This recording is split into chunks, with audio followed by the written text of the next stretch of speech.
Buscamos en el Evangelio según San Marcos, capítulo 10, versículo 49.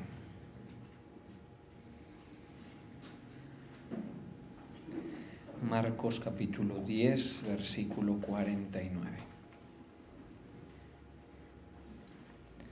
Dice la palabra: entonces Jesús, deteniéndose, mandó llamarle, y llamaron al ciego, diciéndole: ten confianza, levántate, te llama.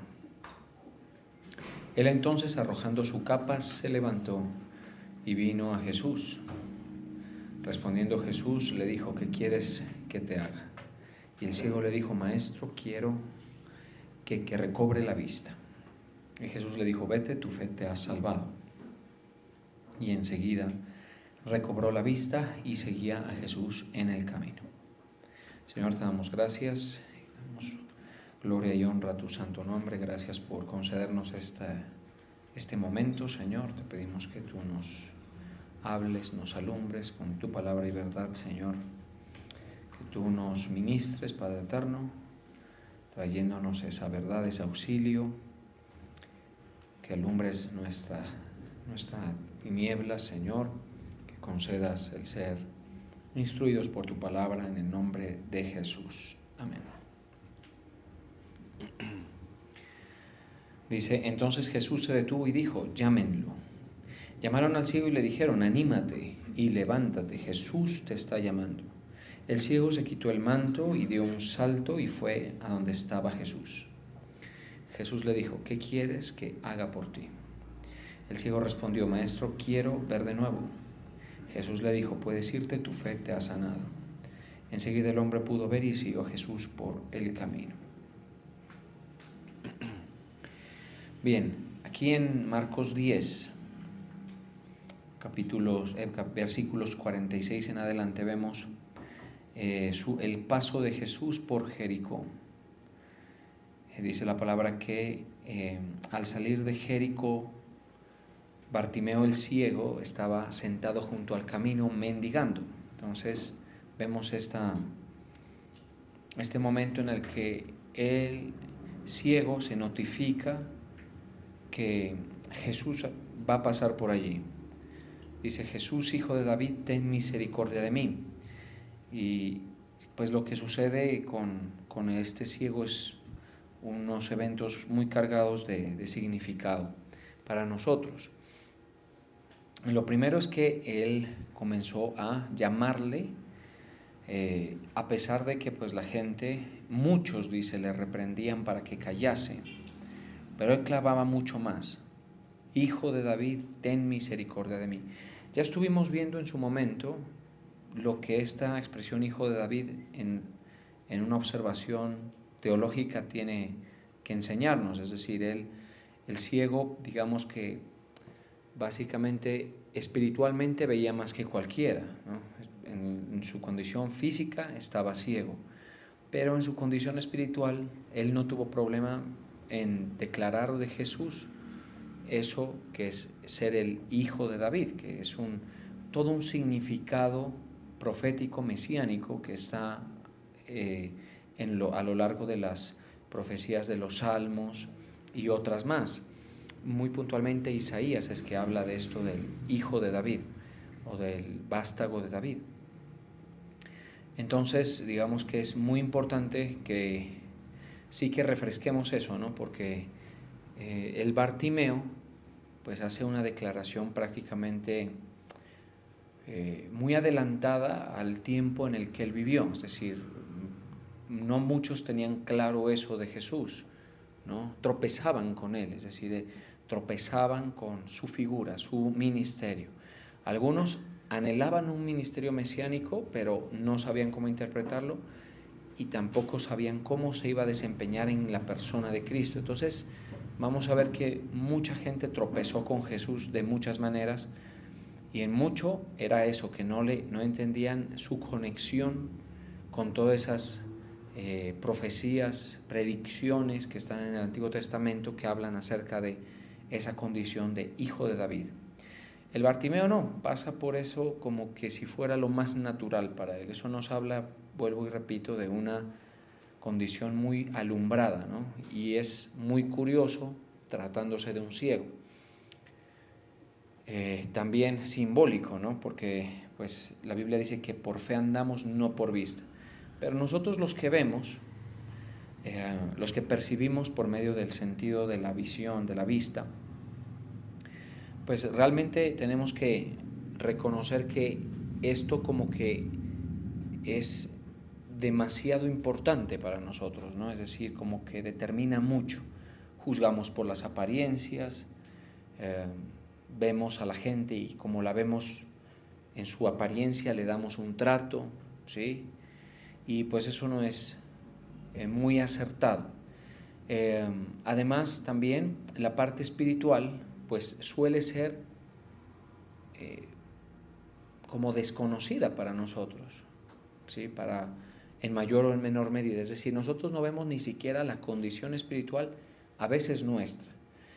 Y eso nos habla de una ceguera espiritual que por lo menos el Bartimeo no la tiene, ¿sí? Está más alumbrado, está más orientado, ¿sí? O sea, el hombre no necesitaba que alguien lo tome y lo guíe hacia esa conclusión de que Jesús era el Hijo de David, ¿sí? Sentido teológico mesiánico. Otros sí tuvieron que necesitaron esa dirección, que los conduzca alguien a esas conclusiones, ¿sí? Espiritualmente. ¿Y eso de qué nos habla? Vuelvo y repito, de que hay una condición espiritual en la que se puede hablar de ceguera y otra en la física.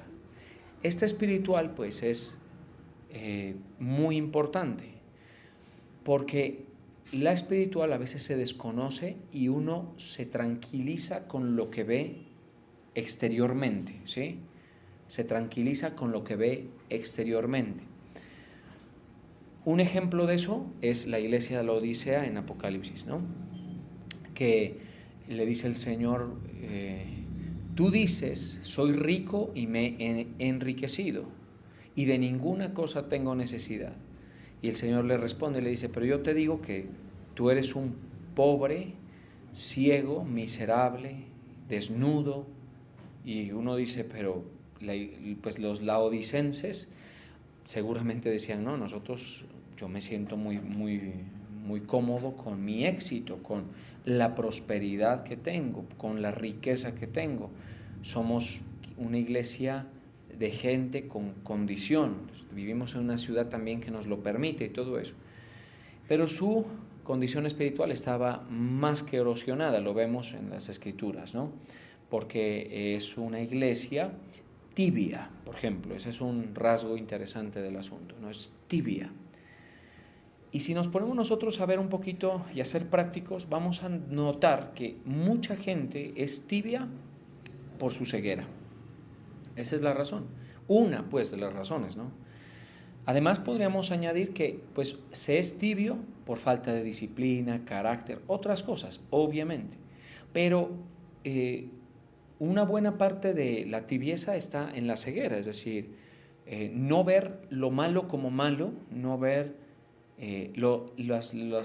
las actividades que son desperdicio en la vida como lo que son desperdicio en la vida, ¿sí? No ver, por ejemplo, mi necesidad espiritual, ¿sí? No ver lo atractivo de seguir a Cristo para la condición espiritual del alma humana y en cambio estar encandilado, por ejemplo, por los placeres de esta vida, estar encandilado por las apariencias de este mundo. Eso es lo que hace un tibio, ¿estamos de acuerdo? Quiere participar en lo que ve que hace que la gente goce en la tierra. Quiere participar de aquello que el mundo promueve como satisfactorio y lo ve y él lo convence de que eso es satisfactorio y va en pos de eso. Entonces el cristiano tibio, digamos que es, antes que ser tibio, es ciego, ¿no? y es ciego a tal punto de que no puede ver su condición espiritual, no la discierne. Y esto obviamente es una cuestión que sube a la conciencia, o sea, nosotros siempre vamos a, a, a percibir las cosas cuando suben a nuestra conciencia, ¿sí? Cuando entendemos las cosas. A esto le llama la palabra de Dios alumbrar los ojos del entendimiento, ¿sí? Es decir, sube a nuestra conciencia una necesidad, ¿sí? Por ejemplo, hay una escritura que dice: y Él os dio vida a vosotros cuando estabais muertos en vuestros delitos y pecados, pero tiene que subir a nuestra conciencia que estábamos muertos en nuestros delitos y pecados, tiene que entenderse esa condición. Y esto va ocurriendo, bueno, para algunos es la antorcha de la palabra de Dios, ¿no? Que dice que es la palabra profética más segura, que hacemos bien en estar atentos como una antorcha que alumbra en lugar oscuro. Si yo la paso por aquí y comienza a alumbrar en mí, en usted, por supuesto, y comienza a hacernos conscientes, sube a la conciencia una condición. Por ejemplo, a veces sube a la conciencia una obra nuestra que evidencia esa ceguera y la corregimos y inmediatamente la vemos. Somos conscientes, ¿no? Comenzamos a entender nuestra condición. Esto es solamente posible cuando nos echan lo que llama, este es tremendo, porque oiga, yo jamás pensé centrarme en lo de Apocalipsis, ¿no? Pero me viene a la mente algo que justamente trata de precisamente esa ceguera, porque es una ceguera tratable, digámoslo así. La iglesia de la Odisea tiene una ceguera que podría ser tratable. Mire que en el versículo 18 del capítulo 3 de Apocalipsis, ¿no? Justamente utiliza eso y llegué aquí pues de la forma más orgánica, digámoslo así, guiado por lo que el Espíritu Santo nos quiere mostrar hoy. Por tanto, yo te aconsejo que de mí compres oro refinado en fuego, para que de verdad seas rico, ¿no? Y vestiduras blancas para vestirte, y no se descubra la vergüenza de tu desnudez. Y ojo a esto, y unge tus ojos con colirio. ¿Para qué qué? Para que veas. Tremendo, a mí me despierta mucho esta palabra en ese sentido, porque, es decir, el Bartimeo, digamos que a nivel espiritual, entendía mucho, ¿sí? A él nadie lo llevó a eso. Y a veces es así, ¿no? Una desventaja en lo físico puede permitir el desarrollo de una percepción más espiritual, puede. Y en cambio las ventajas en lo natural pueden hacer que todo lo espiritual quede en el desuso, en el olvido. Por ejemplo, hay gente que tiene salud y nunca ora, por ejemplo. Hay gente que tiene ciertas habilidades en desempeño social y en lugar de buscar la ayuda de Dios en muchas cosas, buscan los contactos, los amigos, las palancas y todo eso. Y a veces no hay que negar que puedan ser hábiles en eso. Pero, pues yo qué digo, ¿no? La Biblia nos enseña que no hay mejor seguro, no hay mejor fuente de ayuda que Dios. No hay mejor, la diestra de Jehová dice hace proezas, hace valentías. El Salmo 118 dice: Jehová está entre los que me ayudan. ¿Sí? Eso es una cosa que solamente una persona con los ojos abiertos puede orientarse y mirar. Entonces dice: Jehová está entre los que me ayudan. Pero Jehová, pues vamos a encontrarnos con la escritura que Jehová no se lo ve, Jehová guarda silencio, Jehová está a veces, parece tan lejos, Él es tan grande, nosotros tan pequeños. Oramos y uno a veces dice: esto no pasó del techo, dice lo que acabé de decir. Pero cuando comenzamos a conocerle y a andar en su voluntad y en su verdad y nos echan colirio, eso es lo que pasa aquí. Ungen sus ojos con colirio para que vean, entonces se puede tratar esa situación. Mire, si nos ponemos prácticos, lo que uno hace cuando se congrega, cuando lee la palabra, está haciendo eso, es poner colirio en los ojos. A veces la ceguera es muy avanzada, digamos. Hay muchas capas de ceguera, la vanidad, la dureza del corazón, bueno, tanta cosa, ¿no? Entonces, toma tiempo. Yo no tengo problema en reconocer, por ejemplo, que hay cosas que yo no veía de mí hace mucho tiempo. No veía de esta sociedad, por ejemplo. Yo había cosas que veía en esta sociedad que no las encontraba para nada problemáticas con mi fe, no las encontraba problemáticas con la moral, por ejemplo, no las encontraba problemáticas con nada, o sea, no veía ningún problema, pero ha ido el tiempo en esa exposición, a esa unción, a ese colirio, a ese elemento, digamos, que nos ayuda a ver, que ha ido abriéndome los ojos, ¿no? Y coincide mucho con la Escritura cuando dice que ¿a qué lo envió el Señor Jesucristo a Pablo? Le dijo, yo te envío a los gentiles, una de ellas para que abra sus ojos, para que pasen de las tinieblas de Satanás a la potestad de Dios y del reino de las tinieblas a la luz, y para que reciban por la fe que es en Cristo el perdón de pecados y la herencia entre los santificados. Uno ve eso y dice, entonces sí es un proceso más de abrir los ojos que otra cosa, ¿no? Y tiene que darse, tiene que irse dando poco a poco, a tal punto de que la persona que honestamente se deja ungir y que, porque nosotros comenzamos a querer más de ese remedio, digámoslo así, cada vez que lo probamos, cada vez que lo vamos conociendo, cada vez que vamos extrayendo la verdad de las Escrituras, la verdad de la palabra de Dios, el mover del Espíritu Santo. Queremos más. Para querer más yo tengo que verle el valor. Para verle el valor yo tengo que haber sido algo ungido, algo reparado, algo curado de esa ceguera, algo al menos. Eso, por ejemplo, le pasó mucho al reformador más importante, Martín Lutero. Él comenzó a leer la palabra de Dios, carta a los romanos, carta a los gálatas, y era un católico monje agustino. ¿Estamos de acuerdo? O sea, él no estaba pensando en armar unas denominaciones nuevas, ni él quería armar un cisma en la iglesia del medioevo, digámoslo así, ni quería echarse encima al Papa, ni quería pelear con los obispos, ni quería ponerse en problemas con su comunidad, nada, él no quería nada de eso, simplemente que comenzó a caer el colirio en sus ojos, comenzó a caer.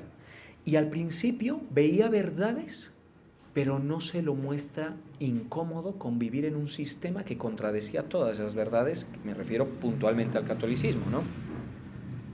O sea, por ejemplo, él hizo un trabajo de comentarios sobre el libro de los Romanos que nadie ha podido superar, nadie lo ha podido superar. Cogió cada verso de los Romanos y comenzó a comentarlo, pero cuando uno lee los comentarios de Martín Lutero a ese libro importante que es la Carta a los Romanos del apóstol Pablo, uno ve que él comienza a desarrollar unas conclusiones teológicas, digámoslo así, pero él no se muestra incómodo con el sistema en el que está inmerso, un sistema terriblemente corrompido, digamos, corrupto a nivel moral, a nivel religioso, en todos los sentidos. Le tuvieron que pasar un buen tiempo de que ese colirio cayera más y más en sus ojos hasta que dijo, es que el problema es que no puedo seguir participando de este sistema, no puedo, y ahí fue ya, digamos, parte de su eclosión ministerial, digámoslo así, si podemos utilizar ese término, en el que clavó las 95 tesis en la iglesia de Wittenberg y comenzó a desafiar a un sistema que terminó por excluirlo, porque ni el uno quería ceder ni el otro tampoco. ¿Sí? Pero era una cuestión del colirio, hay que entender eso. Yo cuando me encuentro con esto de Apocalipsis veo el efecto del colirio, comienza a hacerte ver las cosas.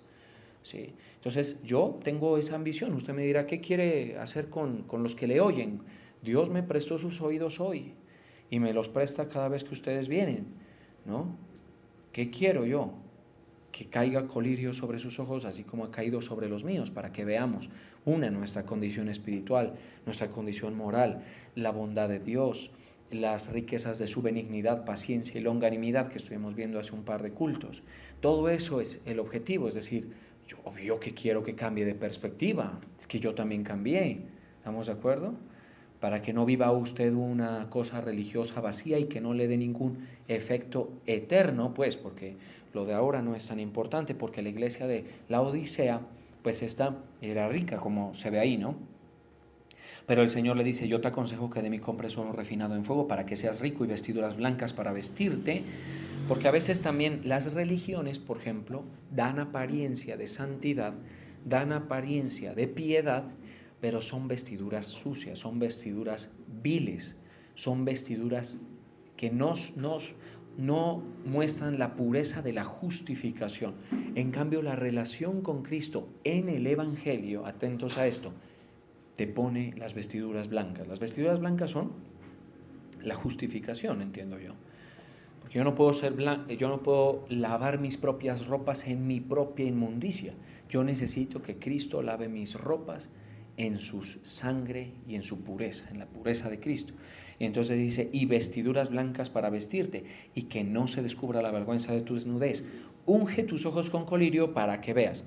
Volviendo al caso del Bartimeo, entonces este señor veía más que el resto, espiritualmente veía más que el resto. Y los demás no, ¿sí? Es decir, los demás eran más torpes, eran más lentos. Esas conclusiones a las que llegó el Bartimeo pues se demoraron mucho en ellos. Era un hombre de fe, y eso también nos permite ver que la fe es un sentido también, ¿no? Es un sentido tal vez que te da más resultados que la misma la vista, ¿sí? Más. Es un sentido con el cual te orientas, con el cual percibes, con el cual tú puedes llegar a conclusiones, tomar decisiones. Con el tema de la fe es así, ¿sí? Y esta no va a depender necesariamente de lo que tú veas en el entorno. Tú puedes ver, por ejemplo, podemos ver prosperidad o podemos ver pobreza. En la fe son esos ojos abiertos que nos ayudan a percibir, y tiene que irse desarrollando en nosotros. Eso hace parte, digamos, del trabajo del Señor en nosotros. El Bartimeo seguía llamando a Jesús, Hijo de David, ten misericordia de mí. Le llamaba, él clamaba mucho más.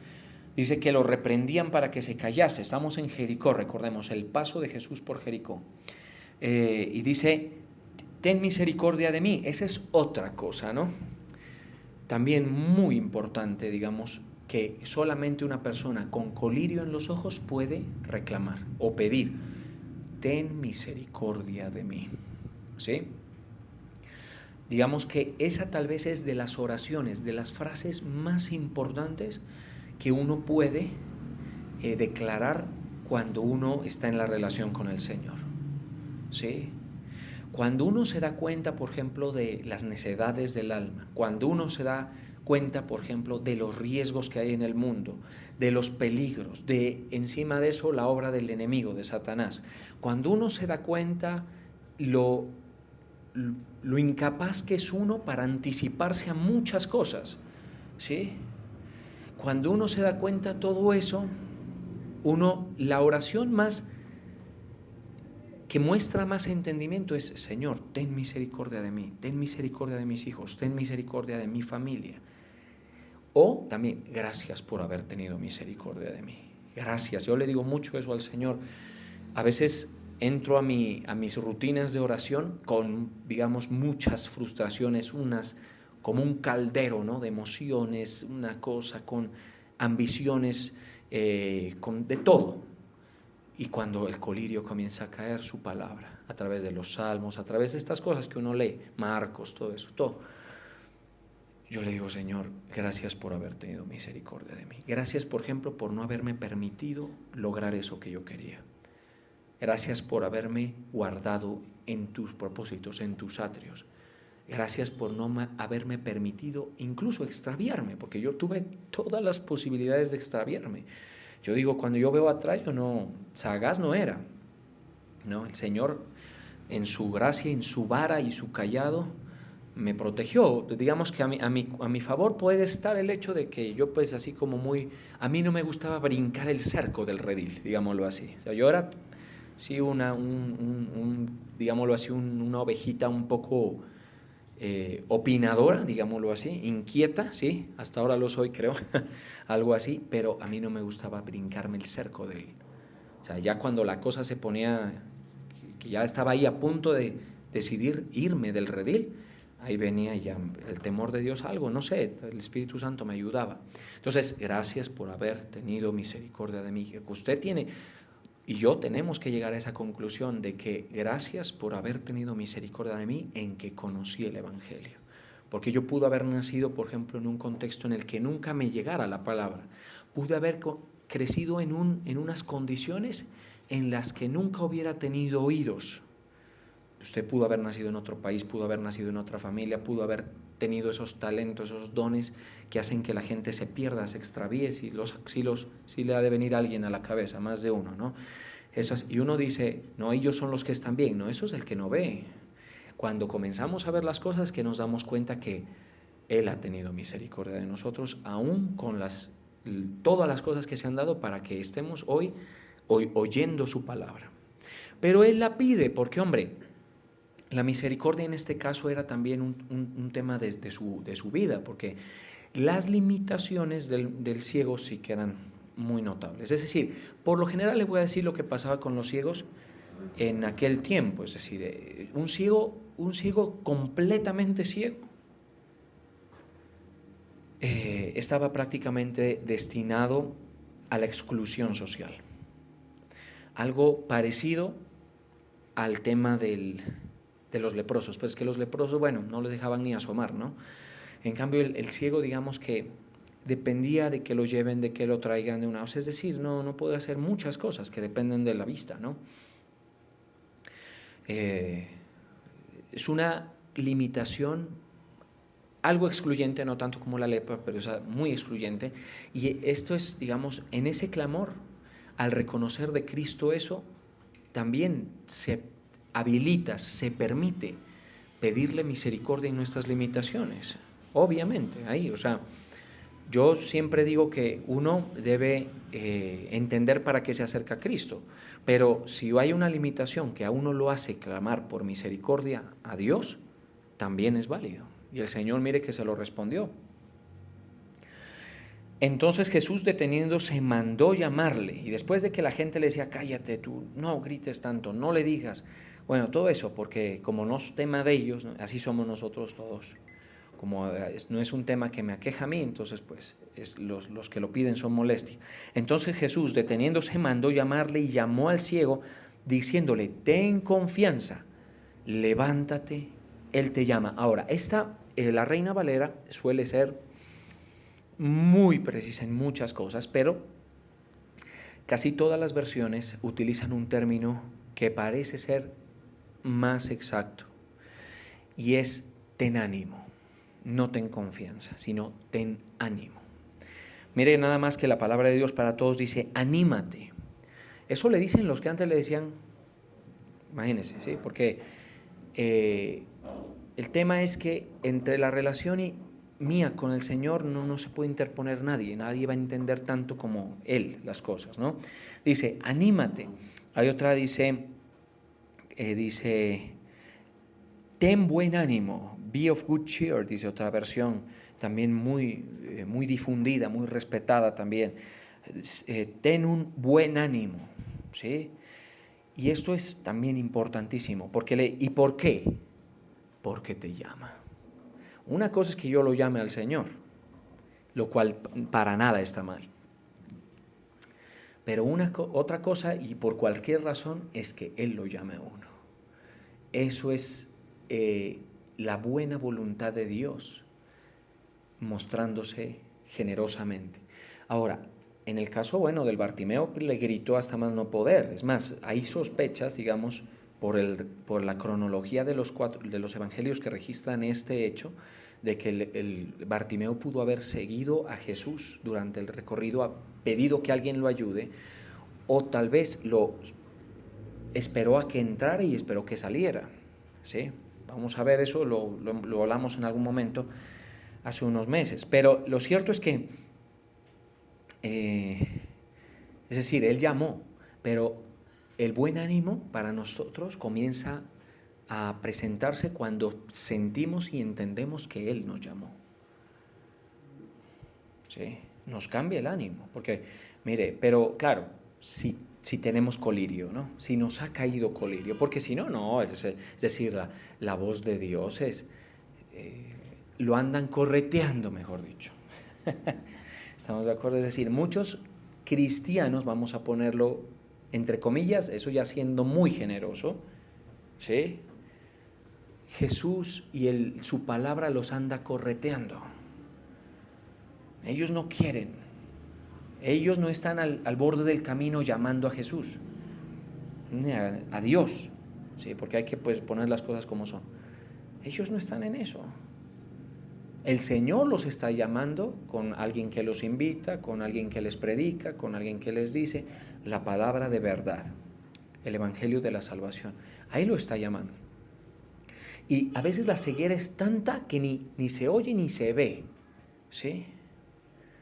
Ni se oye ni se ve. Y no tiene ningún cambio de ánimo la persona.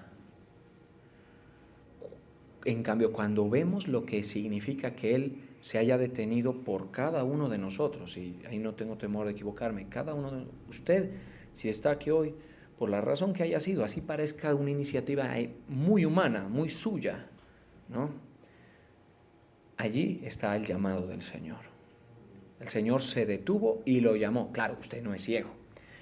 Usted se quiere comer el mundo, ¿cierto?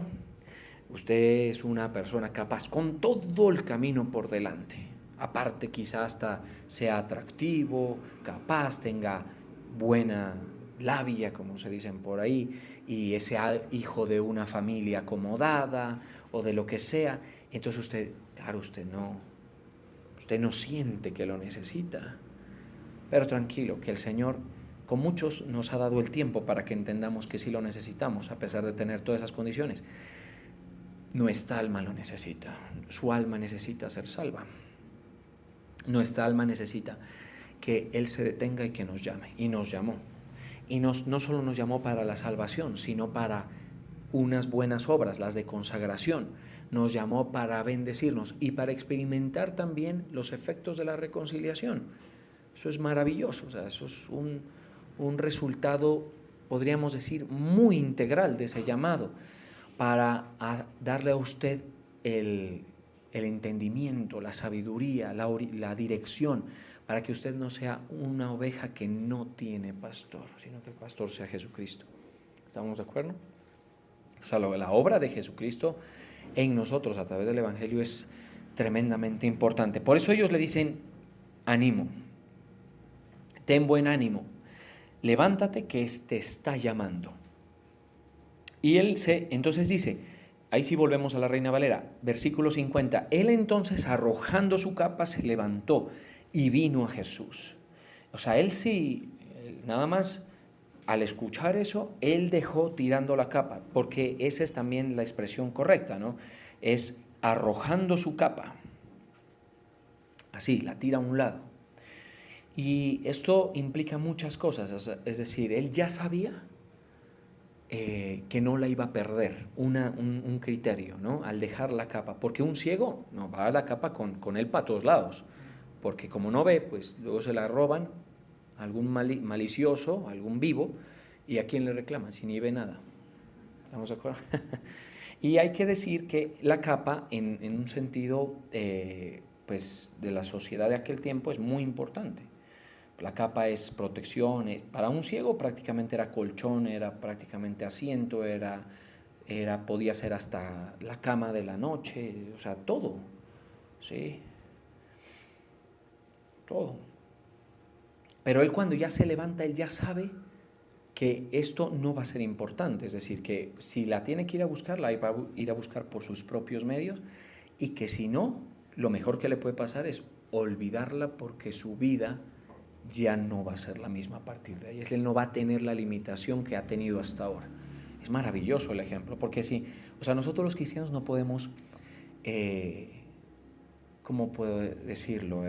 No nos conviene caer en esto de sobresignificar todo y darle significado a todo y simbolizar todo, pero en lo nuestro, es decir, en lo nuestro, nuestras obras son corrientes, no tienen mucha importancia, no tienen tanto simbolismo, ¿estamos de acuerdo? Sí, no tiene tanta profundidad, pero en el ministerio de Jesús, todos los detallitos que la Biblia registra sí que tienen un simbolismo, una importancia. Entonces, en este caso es arrojar la capa. No es un detalle menor, porque pues cualquiera dice se levantó y se fue. No, arrojó su capa, es decir, él deja allí y no se preocupa por equiparse para ese acercamiento a Jesús.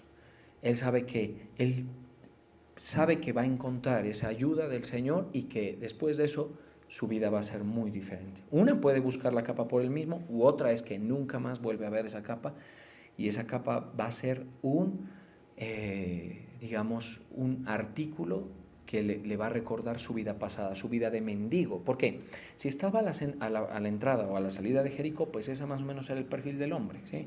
Caminos rurales, de a pie, donde se paraban en los caminos a pedir a los que iban entrando y saliendo de la ciudad. Esa era su vida, ¿sí? Entonces, cuando él suelta la capa, dice, se levantó y vino Jesús.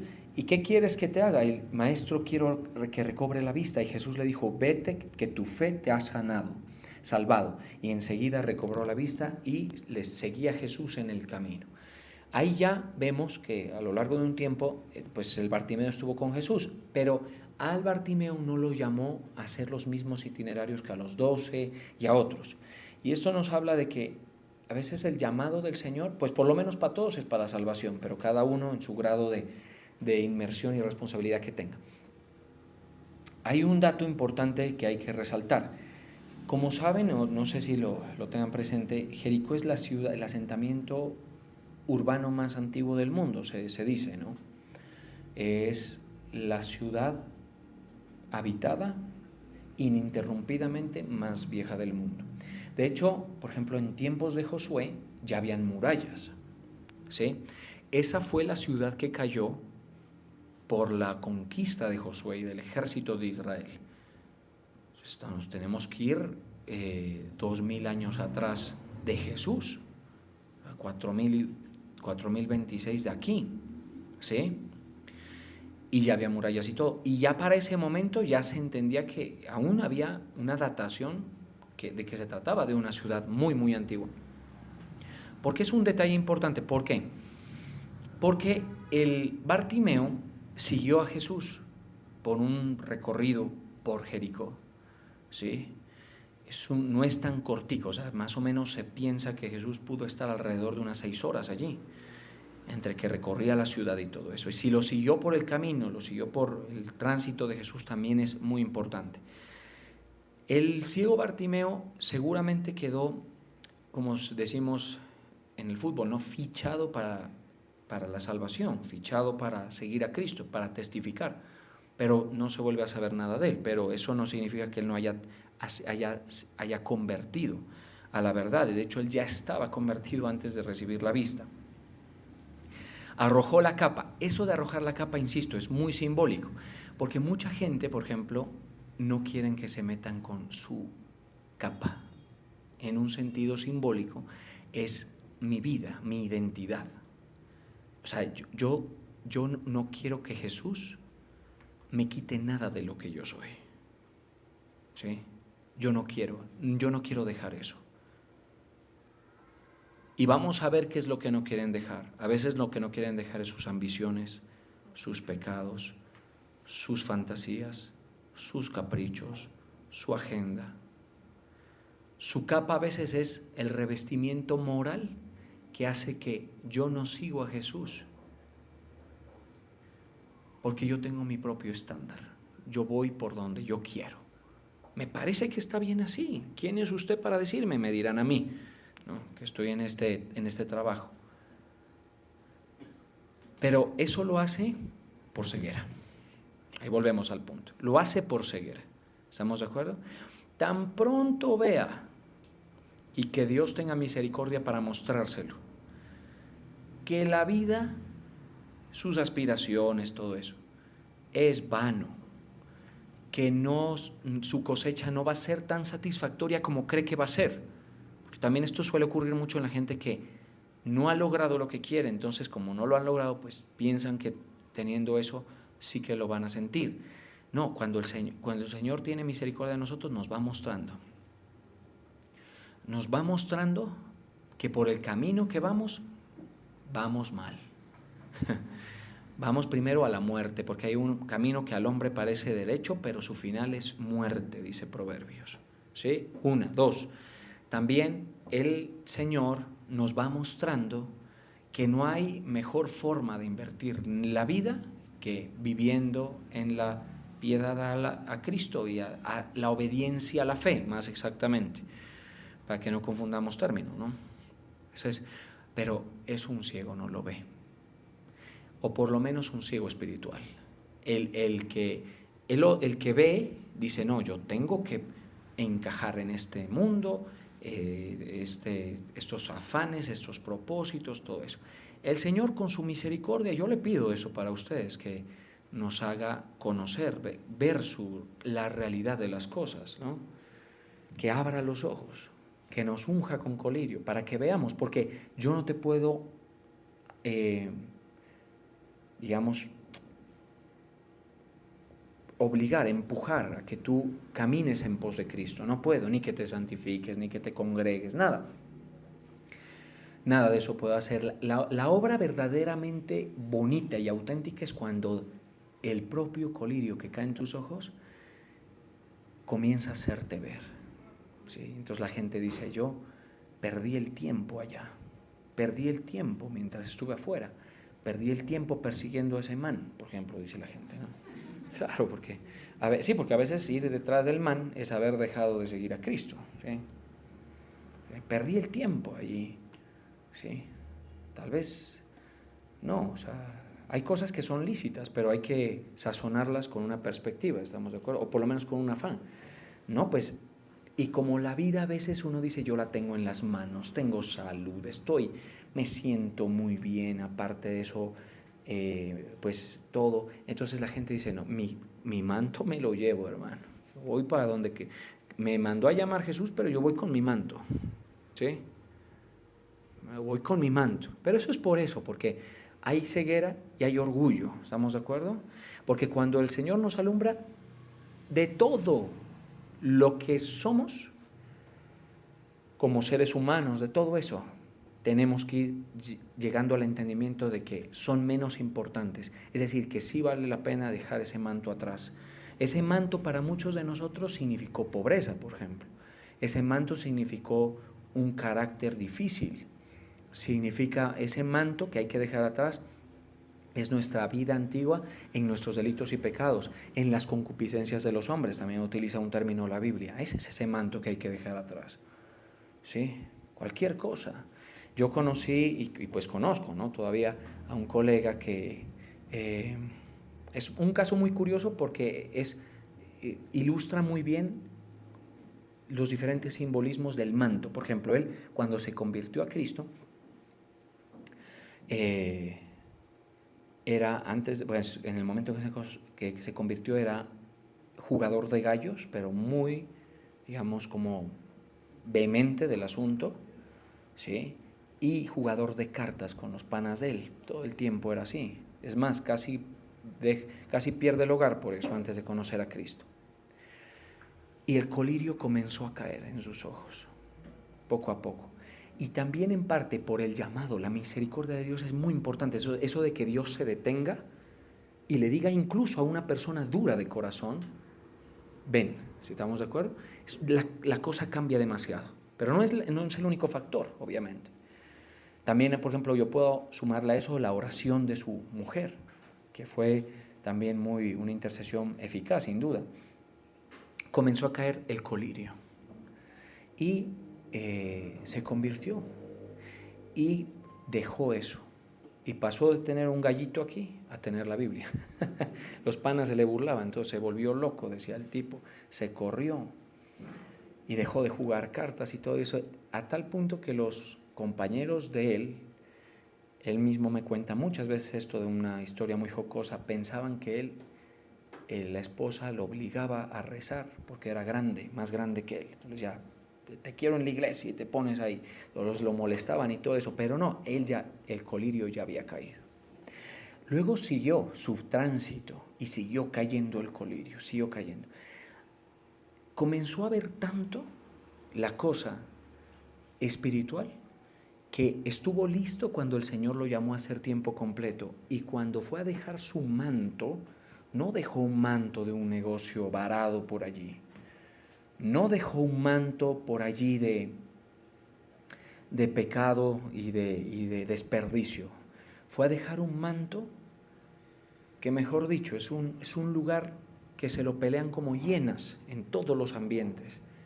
Un supercargo de esos que lo dejan con unas pensiones pero tremendas. El colirio había caído, ¿estamos de acuerdo? Ya había cambiado. Y él encontró, no es que esas cosas no valgan, no, sino que no valen si te llamó Jesucristo, ¿estamos de acuerdo? No valen tanto. Sí, y él lo entendió y dio los pasos. Luego iríamos a ver, después de años, que esa obediencia a él le ha dado unos resultados tremendísimos. Y ahí está, con la visión, ¿no? Porque eso es lo que quiere darte el Señor, visión, claridad, te quiere dar perspectiva, quiere devolverte los ojos espiritualmente. El apóstol Pablo lo dice de la siguiente manera, y con esto termino.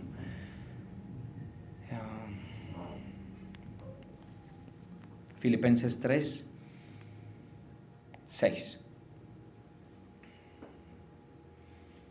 No, desde el 4 toca. Filipenses 3, 4 dice: aunque yo tengo también de qué confiar en la carne, si alguno piensa que tiene de qué confiar en la carne, yo más. Circuncidado el 8º día, del linaje de Israel, de la tribu de Benjamín, hebreo de hebreos, en cuanto a la ley fariseo, en cuanto al celo perseguidor de la iglesia, en cuanto a la justicia que es en la ley, irreprensible. Pero cuantas cosas eran para mí ganancia, las he estimado como pérdida por amor de Cristo, y ciertamente aún estimo todas las cosas como pérdida por la excelencia del conocimiento de Cristo Jesús, mi Señor, por amor del cual lo he perdido todo y lo tengo por basura para ganar a Cristo y ser hallado en Él, no teniendo mi propia justicia, que es por la ley, sino la que es por la fe de Cristo, la justicia que es de Dios por la fe. Vamos a orar.